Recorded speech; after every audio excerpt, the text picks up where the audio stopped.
Bien, bonjour à tous, bonjour à vous qui êtes ici en direct porte de Versailles, bonjour également aux collaborateurs de Challenger qui nous écoutent actuellement.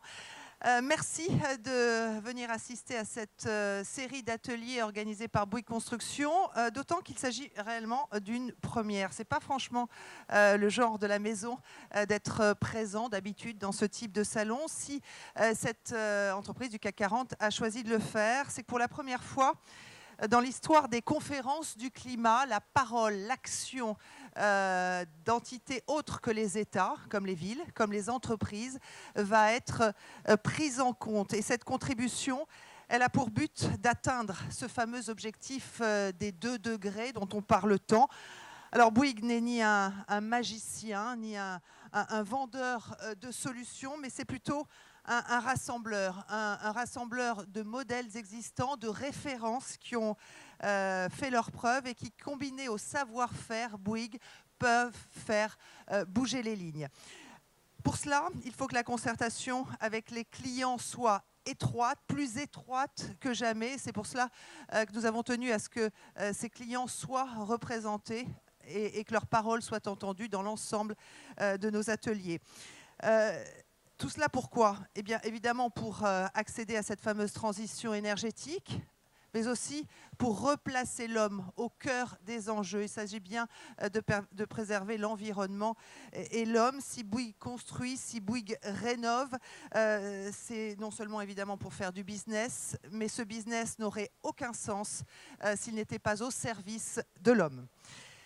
Aujourd'hui, nous allons parler pour cet atelier des grands chantiers d'infrastructures urbaines. Alors, inutile de rappeler les chiffres, vous les connaissez tous, mais quand même, en 2030, le taux d'urbanisation dans le monde devrait dépasser les 60%.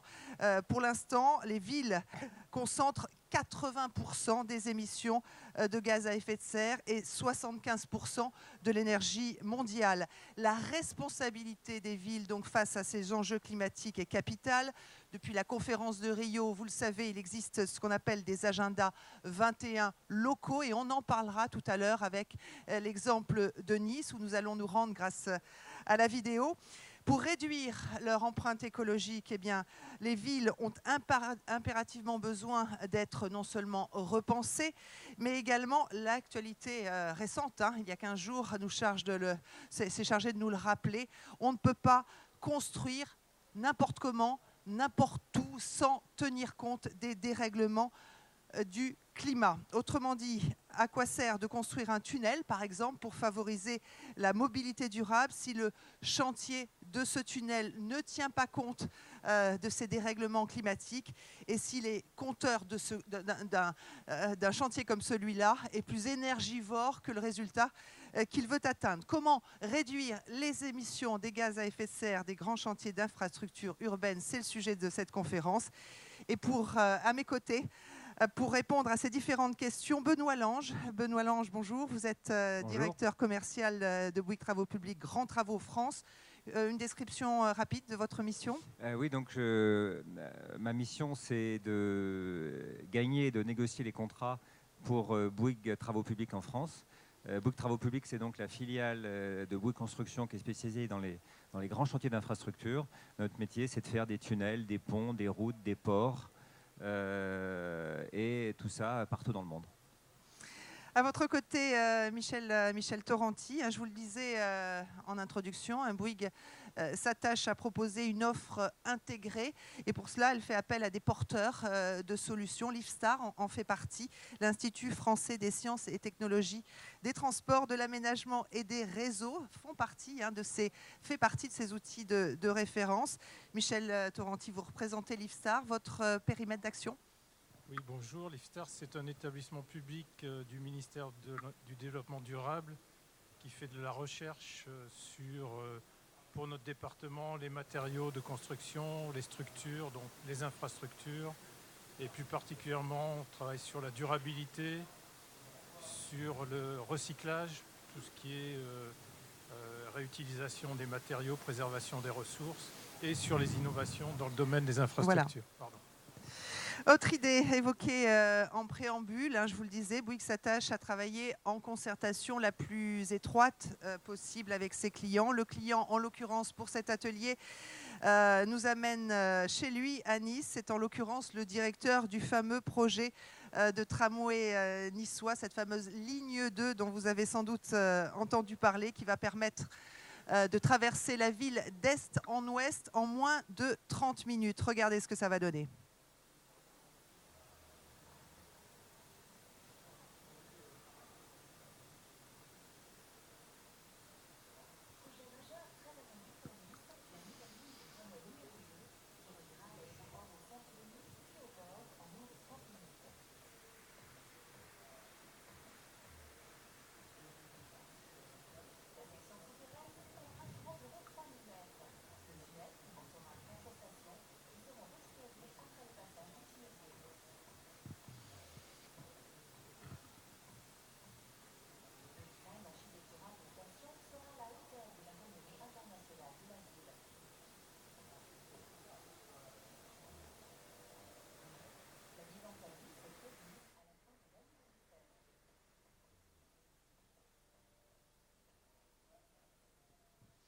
Voilà, donc on reviendra sur ce cas niçois tout à l'heure. Mais une première question liée, messieurs, aux enjeux de cette fameuse conférence du climat que la France accueillera dans moins de 6 semaines maintenant. Est-ce que, de manière générale, Benoît Lange, vous avez le sentiment que les donneurs d'ordre ont un souci accru, vous le constatez dans votre business, d'alléger leur bilan carbone ? C'est vrai de certains maîtres d'ouvrage. Ce n'est pas encore vrai, malheureusement, de tous les maîtres d'ouvrage. Je pense que c'est surtout vrai des maîtres d'ouvrage qui sont des collectivités territoriales, avec à la tête des élus qui ont souvent un agenda 21 ou un agenda politique tel qu'ils demandent à leurs entreprises ou à leurs projets d'être particulièrement environnementally friendly, comme on dit maintenant. Par contre, c'est moins pour le cas des grands opérateurs publics qui sont peut-être moins sensibles à ces aspects-là. Donc, ça dépend des maîtres d'ouvrage. Et bien sûr, nous, on espère que ce sera le plus en plus de cas, que les maîtres d'ouvrage nous imposeront des conditions environnementales qui seront les plus optimales possibles. Michel Torrenti, le contexte politique, apparemment, l'impulsion politique est capitale. En tout cas, chez nous, c'est clair que les axes de recherche ont évolué considérablement ces dernières années. Et actuellement, oui, on est sur des sujets traitant de l'environnement, de la préservation des ressources, clairement, oui. C'est 2007, le moment, le Grenelle de l'environnement. Vous avez senti une bascule ou pas ? Je pense que c'était déjà commencé auparavant, mais effectivement, ça s'est accéléré ces dernières années, oui. Benoît Lange, est-ce que vous avez constaté, vous, si on prend en compte l'état du marché, que ce critère développement durable doit maintenant, si vous voulez décrocher des marchés, faire partie de vos critères ? Oui, il l'est. C'est-à-dire que très souvent, dans les règles de jugement des appels d'offres, vous avez une note pour la partie dite technique et puis une note pour la partie, bien sûr, financière. Et sur la partie technique, on peut estimer qu'entre 1/5 et 1/4 de la note technique est liée à des critères environnementaux qui peuvent être les émissions de gaz à effet de serre, le bilan carbone. Alors après, la vraie question est de savoir jusqu'où les maîtres d'ouvrage vont dans vraiment la considération de ce critère, sachant qu'ils ont bien sûr, et de plus en plus, des contraintes financières qui font qu'il peut être tentant de privilégier de façon importante le critère financier au critère technique et donc au critère environnemental. Alors, pour illustrer à l'instant ce point que vous soulignez, je vous propose tout de suite d'aller à Nice. À Nice, Agenda 21, puisqu'on parle de l'impulsion politique, on va entrer dans ce sujet-là. Agenda 21, ça a été une des premières villes en France de cette importance à signer un Agenda 21. Et par conséquent, vous allez entendre Laurent Carrère. Laurent Carrère, c'est un représentant évidemment de la municipalité de Nice et il va nous expliquer en quoi ce critère développement durable a été capital dans l'appel d'offres et le choix de Bouygues Construction. Laurent Carrère, on l'écoute tout de suite.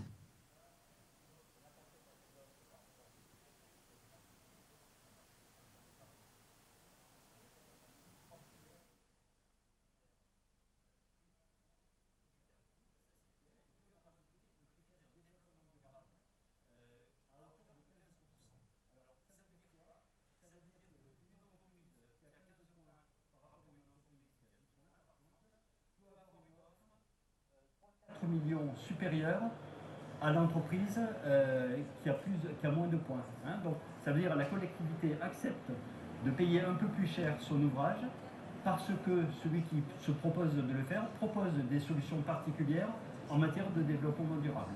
Un des points particuliers qui a été mis en avant par Bouygues et qui était un vrai avantage, c'est effectivement l'installation de chantier sur le port. Donc ici au port de Nice, vont être traités l'ensemble des déblais produits par le tunnel.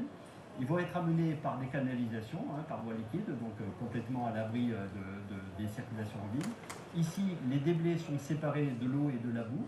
Et les déblais, donc les gravats, les cailloux qui sont extraits par le tunnelier, sont emportés par voie maritime avec une barge qui partira tous les jours, une barge de 2500 tonnes qui partira à Marseille sur un centre de stockage.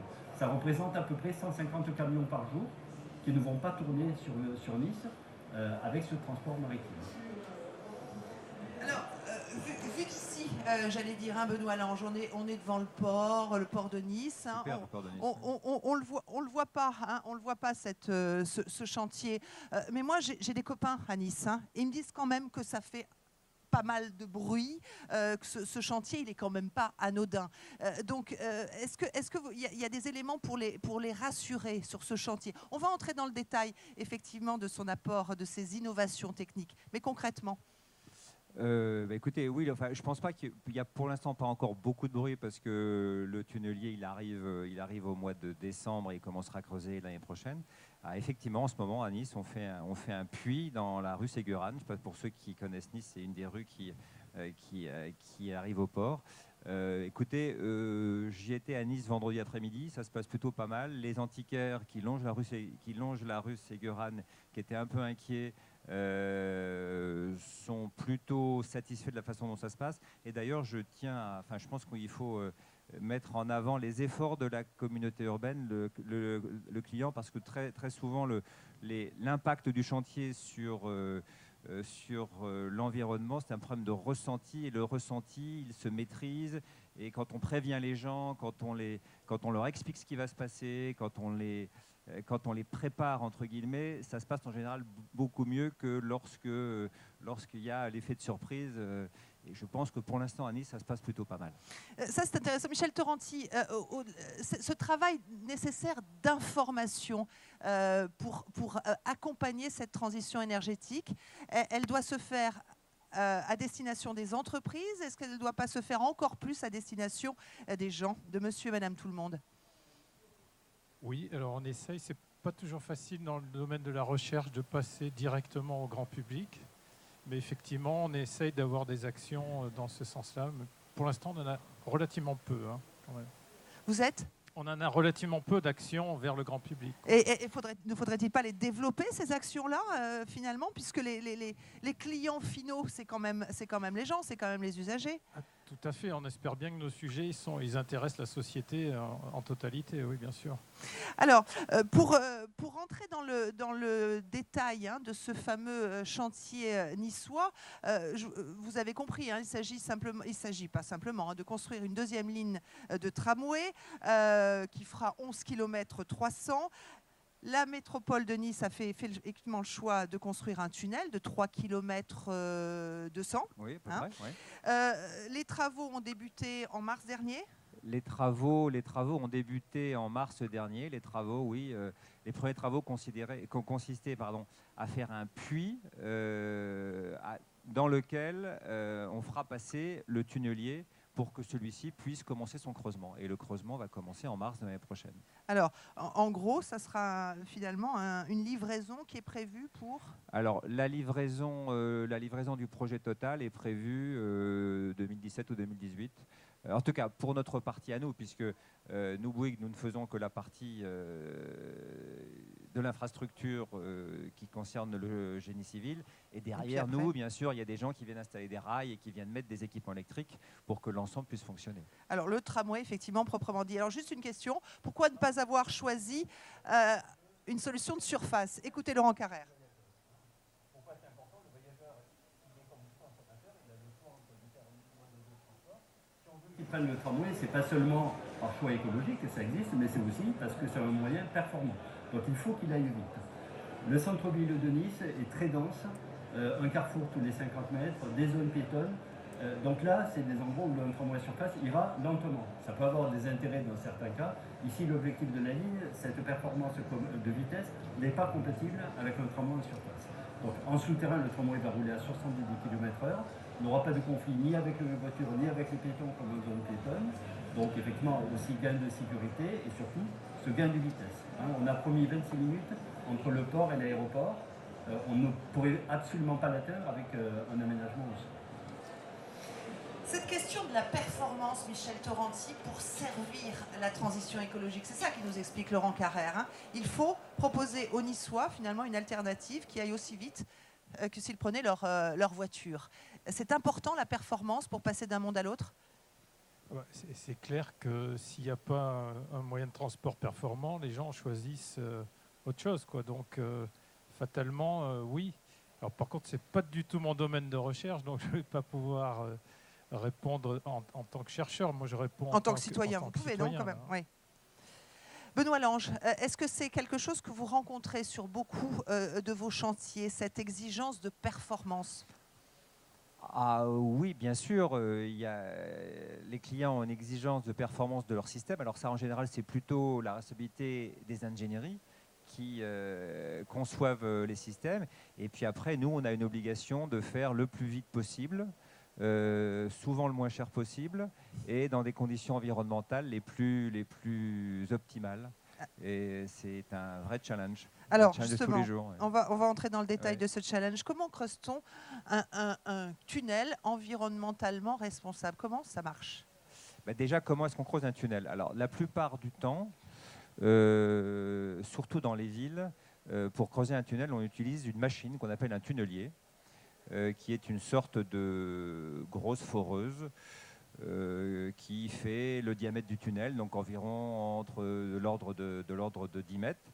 Et cette machine, donc, on la fait rentrer par un puits, et puis elle creuse avec une roue équipée de molettes. Et c'est ces roues qui, en tournant, creusent le tunnel et bien sûr extrait la terre qui a été enlevée, et donc sous forme de déblais dont il faut se débarrasser, entre guillemets, ce qui est souvent aussi un vrai sujet. Alors, c'est là que le sujet est intéressant. Qu'est-ce qu'on va faire de ces déchets ? Michel Torrenti, vous avez proposé des solutions ? Sur Nice, on n'a pas travaillé, mais on a d'autres chantiers qui peuvent servir d'exemple. Par exemple, c'est le tunnel de la nouvelle ligne ferroviaire entre Lyon et Turin, qui va faire, là on est sur plus de 50 km de long, à peu près 20 millions de mètres cubes de déblais. Et malheureusement, ces déblais, quand on regarde les normes, les granulats, ils ne sont pas compatibles avec les ciments pour fabriquer des bétons. Donc la question, c'est si on les évacue, on est obligé de les évacuer assez loin, en camion. Il faut ramener d'autres cailloux pour refaire des bétons, des revêtements du tunnel. Donc là, il y a un très très gros impact. Et donc par exemple, nous, on essaye de travailler en recherche sur comment je peux formuler un béton qui utilise ces granulats quand même, bien qu'ils ne soient pas conformes à la norme. Et alors, bien sûr, on ne fait pas ça tout seul, on travaille avec les cimentiers, avec la société qui s'appelle maintenant Tunnel Euralpin Lyon-Turin, je crois. Et par exemple, donc, on a formulé des bétons, des ciments spécifiques pour utiliser ces granulats. Et normalement, on espère sauver un quart des granulats de déblais pour les réutiliser sur place. Benoît Lange, ces déchets, vous n'allez pas les évacuer par la route, hein, on a compris, non. Mais comment alors ? À Nice. Non, je vais peut-être juste avant pour notre auditoire donner quand même quelques ordres de grandeur. Un tunnel de 10 mètres de diamètre, quand on creuse 1 km, on extrait à peu près 180 000 tonnes de déblais, ce qui représente 7 000 camions. 7 000 camions pour 1 km. Si vous prenez en compte qu'on creuse 1 km de tunnel en à peu près 4 mois, ce qui est à peu près la cadence moyenne, ce qui fait 100 jours, ce qui fait 70 camions par jour. Donc on se rend facilement compte que si on ne se pose pas trop le problème de comment est-ce qu'on évacue et qu'on va naturellement vers la solution la plus facile, entre guillemets, ça représente un nombre de camions extrêmement important. Juste autre ordre de grandeur, la ligne 15 Sud du Grand Paris, le projet dont on parle déjà et dont on parlera beaucoup, c'est 500 000 camions. Donc vous voyez bien que quand on évoque ces chiffres-là, les maîtres d'ouvrage et nous, entreprises, on est contraints de regarder des solutions plus intelligentes ou en tout cas moins émissives en gaz à effet de serre que le camion. Et donc à Nice, d'ailleurs c'était l'idée du maître d'ouvrage et il faut reconnaître sa vision. Il nous a imposé, et contrairement au bon sens technique, j'allais dire, donc contrairement à ce que lui recommandaient ses ingénieries et contrairement à ce qu'on aurait pu lui recommander nous en premier abord, il nous a imposé d'évacuer les déblais par la mer.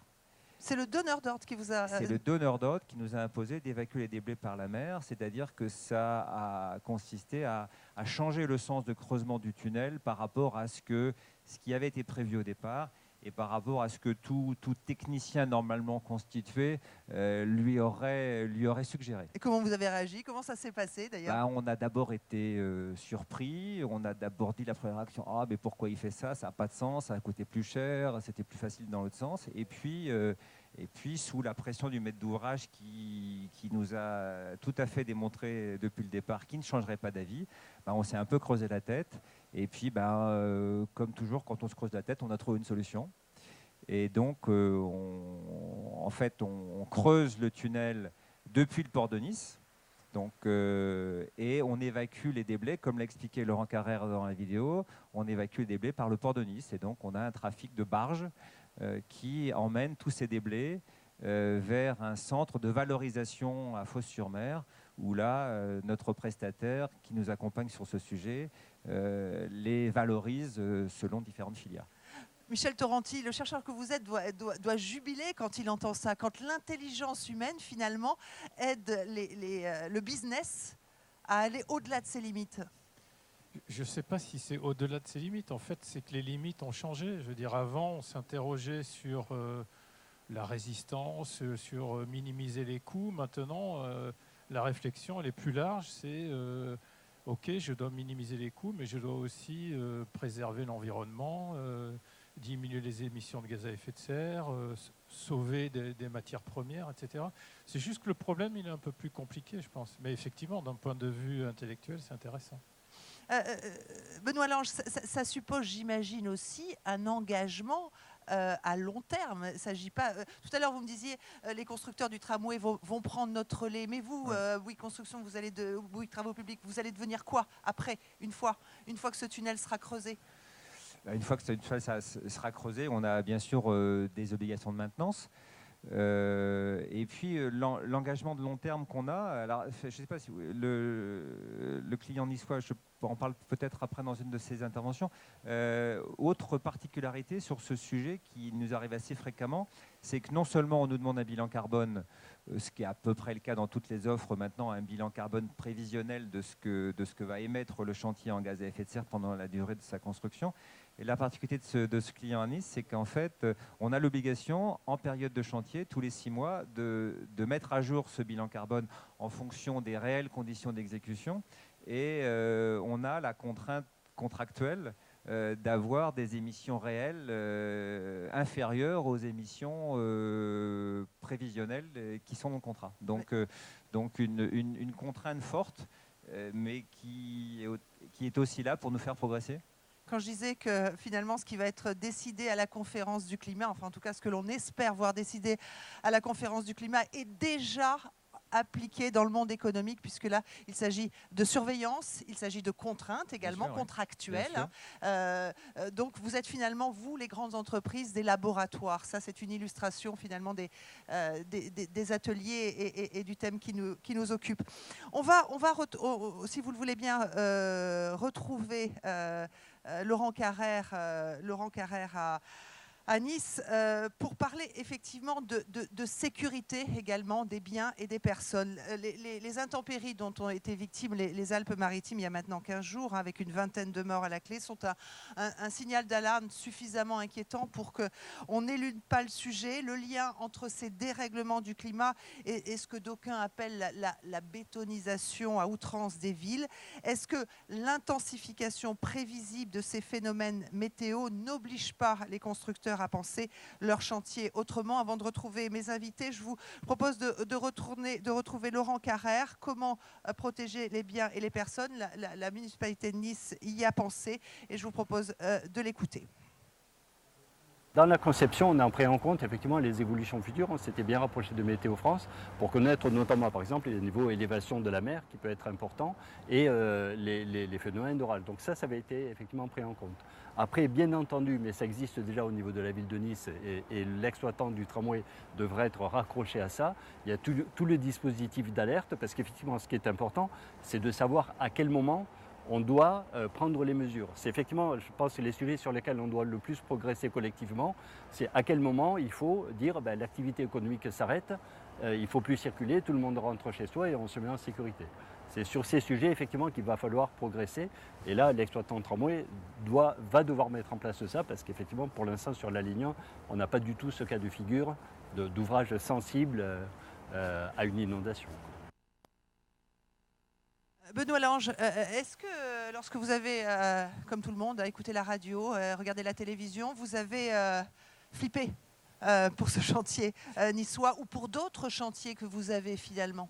Bien sûr, on flippe déjà en tant que citoyen, donc on est forcément extrêmement interrogé par ce qui se passe.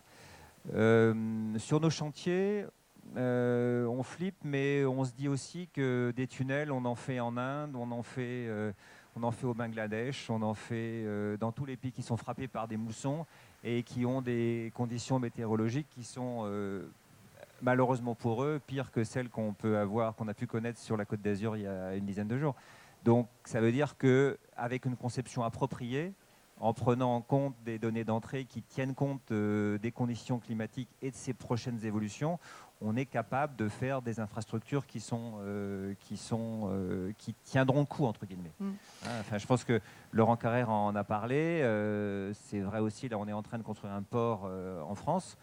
Et quand on conçoit une digue, et bien quand on construit une digue, on tient compte du niveau de la mer dans 100 ans.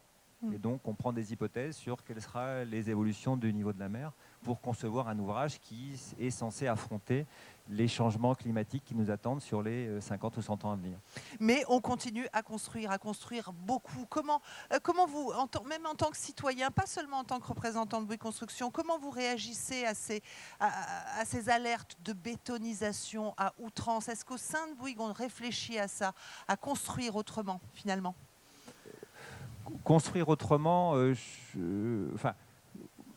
on prend en compte, je pense que dans notre activité de concepteur, lorsque c'est nous qui concevons, on prend en compte de plus en plus ces contraintes. C'est-à-dire qu'on sait qu'on construit des ouvrages qui, une fois qu'on les aura construits, seront exploités par des gens qui auront des contraintes dans le futur qui ne sont pas des contraintes d'aujourd'hui.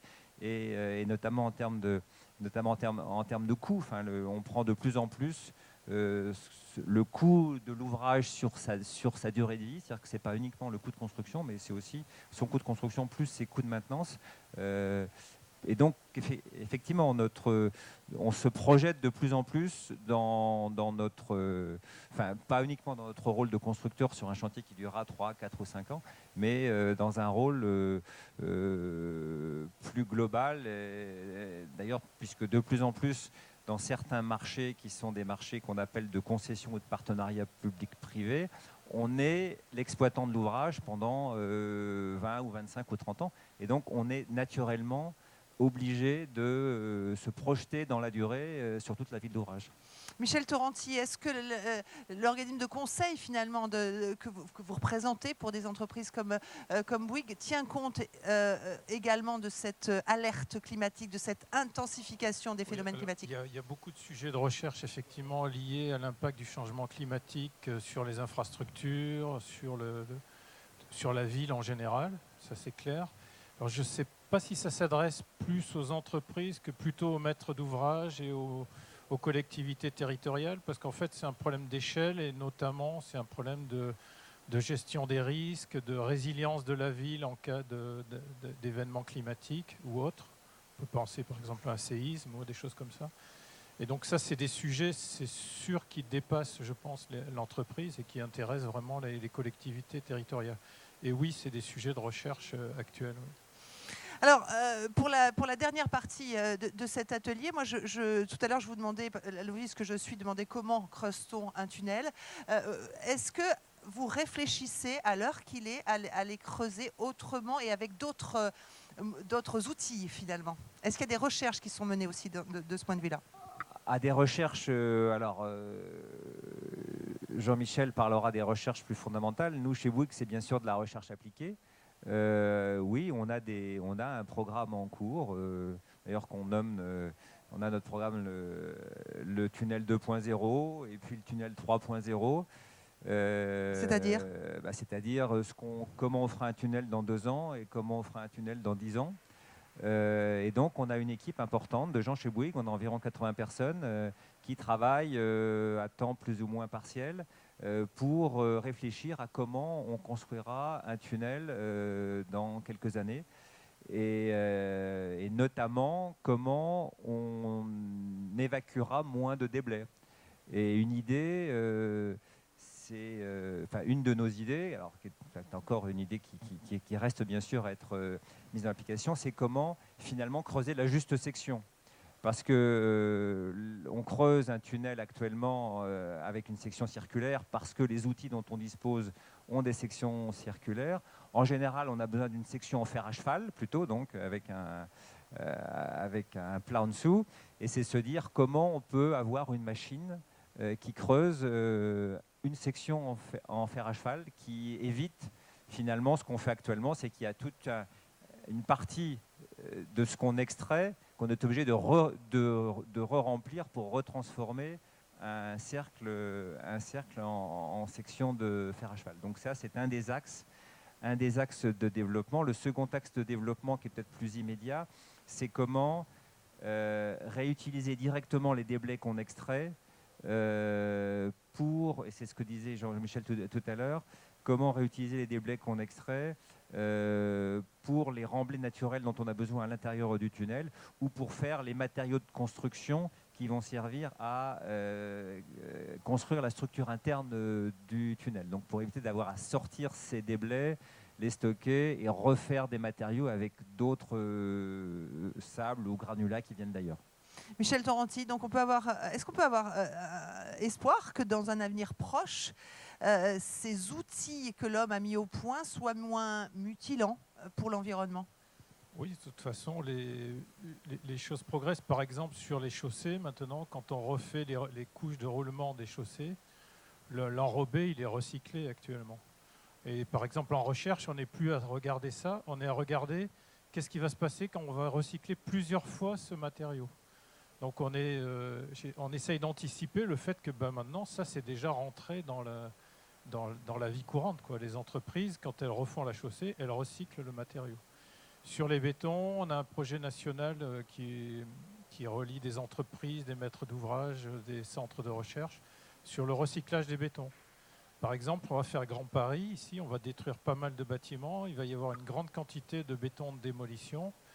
Qu'est-ce qu'on en fait? Si on pouvait les remettre, par exemple, pour refaire du béton, on pourrait reconstruire soit des tunnels, soit des bâtiments. Enfin. Et donc là, l'espoir, c'est d'arriver... Lafarge annonce, par exemple, qu'en 2020, on recyclera 20% du béton pour refaire du béton. Alors qu'actuellement, on doit être à presque zéro, quoi. Donc, et oui, chez Bouygues, on est d'accord avec ces chiffres aussi? Chez Bouygues, on est d'accord avec ces chiffres, bien sûr, et puis on est tout à fait en pointe sur le sujet. Alors, je pense que ça concerne surtout le bâtiment, plus que les infrastructures, parce que dans les infrastructures, on a quand même besoin de caractéristiques de résistance technique, et puis on a des systèmes normatifs qui sont plus compliqués pour mettre en œuvre le béton recyclé. Mais oui, je crois que sur un chantier de ligne de LGV dans le sud de la France en ce moment, un des ouvrages est fait avec du béton recyclé. Donc on essaye quand même, quand on le peut, et quand les contraintes techniques et ou normatives nous autorisent, de privilégier le béton recyclé au béton neuf. C'est d'autant plus, Michel Torrenti, un impératif que cette ressource aussi importante presque que l'air qu'on respire, qui est le sable, est une ressource qui n'est pas inépuisable. Oui, alors de toute façon, par exemple, la région parisienne, on est bien obligé d'importer les granulats de l'extérieur parce qu'il est relativement loin. Donc ça coûte cher en ressources, ça coûte cher en impact carbone pour les faire venir. Donc on a tout intérêt vraiment là à recycler, ça c'est clair. Alors, j'aimerais que les gens qui ont la gentillesse de nous écouter, d'être venus aujourd'hui, est-ce que l'un d'entre vous aurait des questions à poser à Benoît Lange ou Michel Torrenti? Est-ce que ce débat vous en a inspiré? C'est toujours le premier qui est difficile. Hein. Vous savez ce que je vais faire? Je vais vous montrer, je vais vous laisser réfléchir et vous montrer ce que pourrait être le tunnel, comment vous avez dit, 2.0, 2.3, c'est ça? Alors, celui que vous avez montré, c'est probablement le 3.0. Alors on y va. Voire plus. Vitesse commerciale pour le voyage.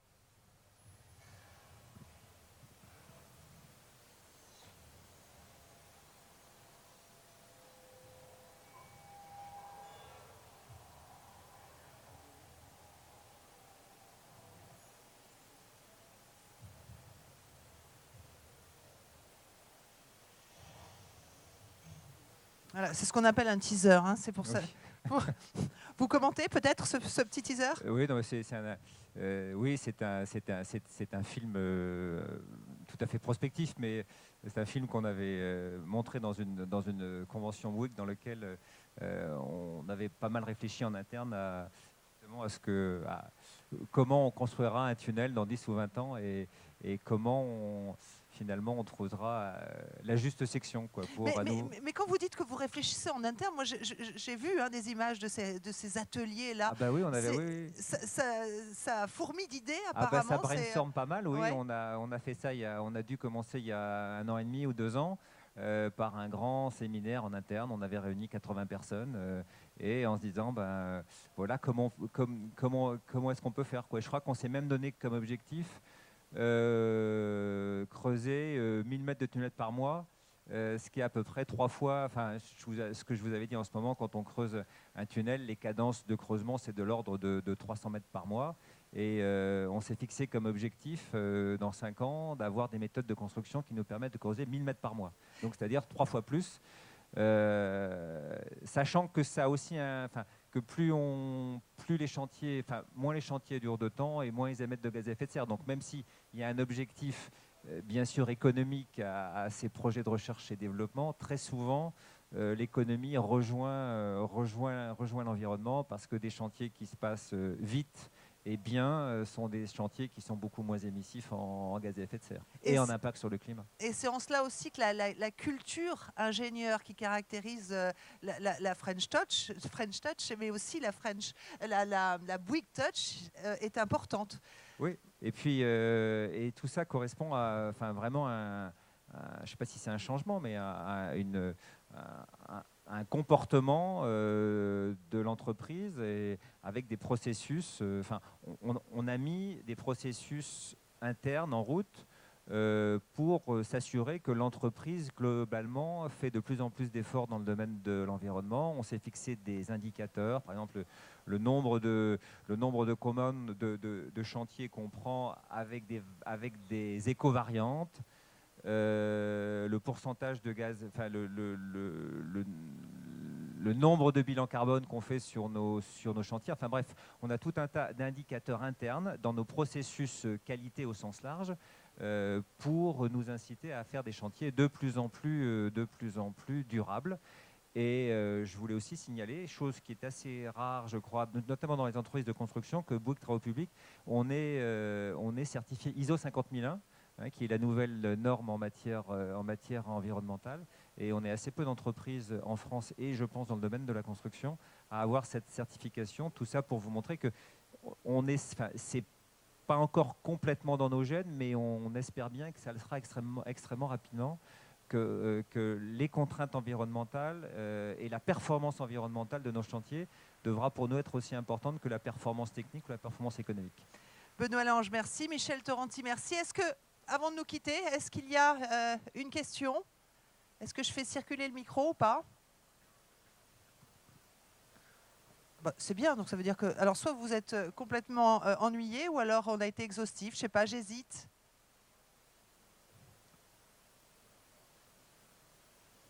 Ok. Bien, bah, écoutez, merci de votre attention. Et puis, je vous retrouve tout à l'heure pour un autre atelier qui, cette fois, sera consacré à la transformation de Challenger, le navire amiral de Bouygues Construction dans les Yvelines. Merci, à bientôt.